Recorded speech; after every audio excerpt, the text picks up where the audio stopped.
Welcome back to Afternoon Express, and I hope that you're having a fantastic Thursday afternoon. Now, have you ever wondered what it must be like to work in the corporate and business avenue but of the beauty industry? Well, our next three guests can answer just that.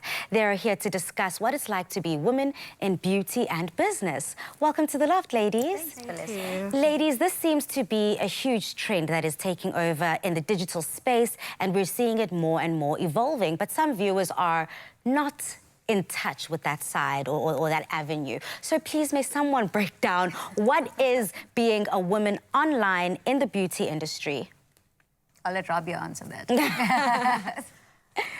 I think being a woman in the beauty industry today, especially taking into consideration the social media, the digital era, is about curating your own kind of routine and your own set of products and what works for you, and using social media as a medium to share. I love that. Sharing and I guess growing from each other and getting your name out there, I think, is just what's key. But as a business developer and strategist, this must be such an incredible, interesting space to be in. So how does one develop a business within this space? So we are not, I wouldn't say developing the industry, we're more like disrupting the industry. And I'd say the reason why we're disrupting it is because it's been a similar way for a very long time.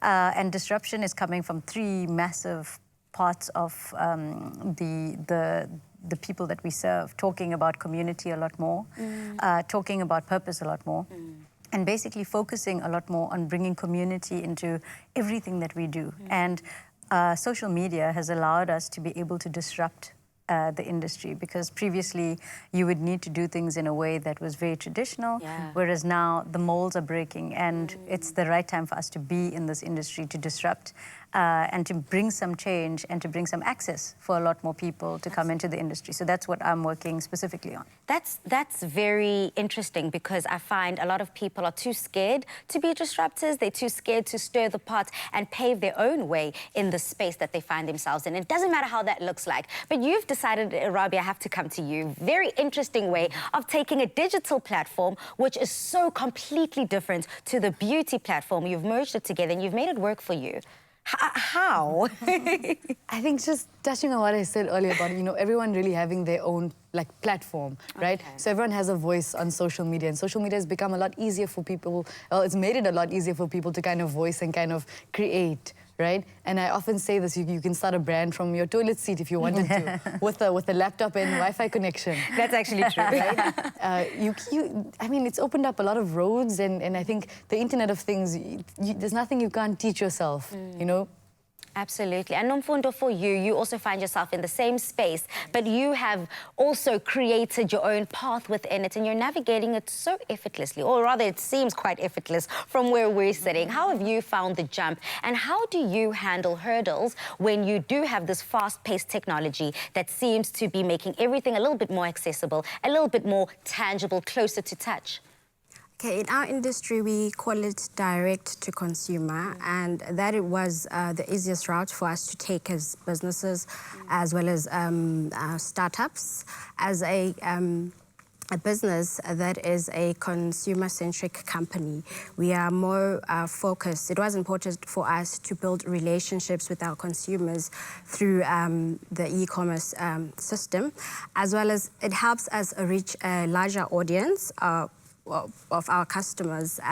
We are able to engage with them. They are able to give us feedback, and that is how we connect and overcome challenges. That sounds beautiful, and you've made it seem so easy, but it can't be. And a lot of exactly right. And a lot of our viewers at home, they're like, okay, because you're successful now, of course, it's easy for you to say that. Yeah. So what advice do you have for our guys and girls out there who are there budding? They've got the Wi-Fi, they've got the laptop, they've got the cell phone, they might not have the toilet seat, they might have this beautiful setup studio, but now they just need to kind of go for it and start.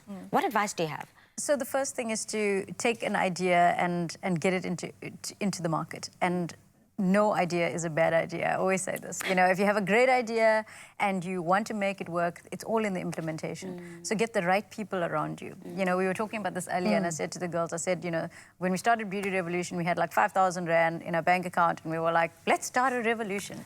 You know, now... It has grown to become, I mean, I think I've got every palette, I've got everything, all the products. Are you serious? Yeah, so it's one of those communities of people that literally want to be together, and because they want to be together, they want to help each other. And we always say collaboration over competition. And if we collaborate more, suddenly you'll find opportunities. So young people should collaborate more instead of thinking that they're alone and then need to make their ideas happen. You know, there's always a friend, there's always a mentor, there's always someone you can reach out to that can help you, you know, whether it's business mentors or even people that are your mates. I think there's a lot of people out there that can help us implement your ideas. So go get it. Go get it. On that note, thank you so much, ladies, for coming through to Afternoon Express. I'm sure this is something that so many viewers want to engage with. So let's keep the conversation rolling on social media. Hit us up on Twitter, Facebook, or Instagram, and we'll definitely be reaching back out to you. Let's collaborate. Let's come together. That is key. Back to you, Jeannie.